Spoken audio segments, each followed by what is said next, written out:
Good day mga sir! So ngayon ay maglilinis tayo ng EGR at intake manifold ng Mitsubishi Adventure.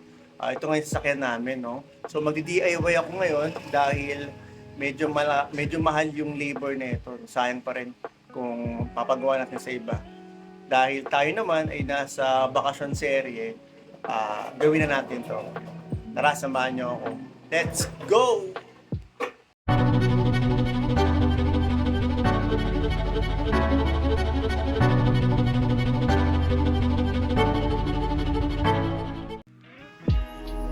So, unang kailangan gawin natin ay baklasin muna natin itong mga wire dito sa itaas. Baklas natin ito, tsaka natin mabaklasin itong intake wire. Tara! So, meron yan 10mm dito. Ito muna kailangan natin baklasin. Tapos itong hose dito, ito yung kailangan na yung baklasin para matanggal natin itong mga wire sa harap. Tara! So nabaklasan na natin dito yung mga wire. So ngayon, ang next step natin ay baklasin natin itong mga bolt dito sa ibabaw yan. So naluwagan ko na yan. So ito yung mga tornilyo niya sa ilalim, no? Medyo matigas lang talaga siya. So, ayan. Tigas lang siya. Pero kaya naman. Tagaan lang. So, pasensya na kayo sa sound, medyo maingay ata dahil sa maulan na panahon.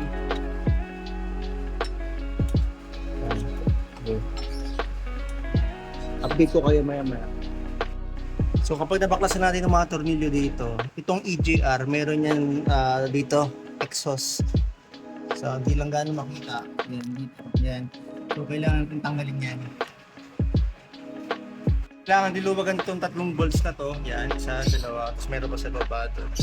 At yun na, matatanggal yun itong EGR. Ingatan nyo lang dahil meron tong gasket. And so, nabunot ko na nga pala yung EGR. Yan, so ito yung pinaka-EGR na Adventure. So, next natin, ito namang ibabaw. Intake manifold. So far, so ito yung pinaka nagpahirap sa akin, yung tornilyo sa bandang likod na to, dito sa likod, kasi wala akong tools na nagkakasya dito, pero gawa natin ng paraan yan. So sa wakas, naluwagan na rin natin, nagawa natin ng paraan. Yung pinaka nagpahirap sa atin. Yan, tanggalan natin yung bolts. You know? So ang last step natin, ito mga bracket dito, ito yung pinaka mahirap na part. Medyo matigas eh. Hindi ko alam kung pero nagawa na rin natin ng paraan. So hugutin na natin yung ibabaw ng intake manifold. Yung pinaka-ibabaw. So yun mga sir. So nabaklas na natin yung intake manifold natin. So upon checking ko, medyo malinis pa yung aking intake manifold tsaka yung EGR.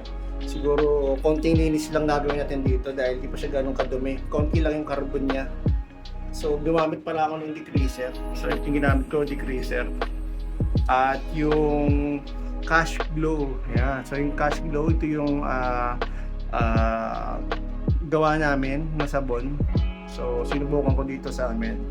At mamaya malalaman natin kung ano ka-effective itong cash glow at itong degreaser na gagamitin natin dito sa ating intake manifold. Tara, linisin na natin. So, ito mga sir, linisin natin itong intake manifold. Pinababad ko muna ito ng 30 minutes ng degreaser. So, yan, linisin na natin. Mawala yung lang sa loob, pati yung pinaka-carbon. So, yun guys. Tapos na natin linisin yung ating intake manifold. Medyo natagalan tayo. Medyo kumapit na rin yung dumi sa loob. Sa kamay ng yung degreaser, mga dip. Pero malinis na yan. Punta yung puno sana ako. Let's go! So yun mga sir, ginabi na tayo sa paglilinis ng ating intake manifold. So ikakabit na natin ito sa ating Adventure. Then later on, testingin natin kung effective ba, kung may pagbabago ba sa takbo niya. Let's go! So, kailangan lang natin ibalik yung mga tornilyo sa ibabaw, no? Tapos na ito, yung harness na. Tapos yun, testingin na natin. So yun mga sir, natapos na natin yung paglilinis ng intake manifold.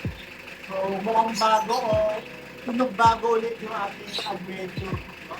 Tapos tayo ng may 2 oras sa paglilinis. No? Medyo naruli tayo pero okay lang dahil sulit yung ating mga nagawa. Isunod na gagawin natin, change oil naman ng ating Mitsubishi. So, dito ko muna tatapusin yung ating bakasyon serye. Hanggang sa muli at pagkakita, paalam na samantala.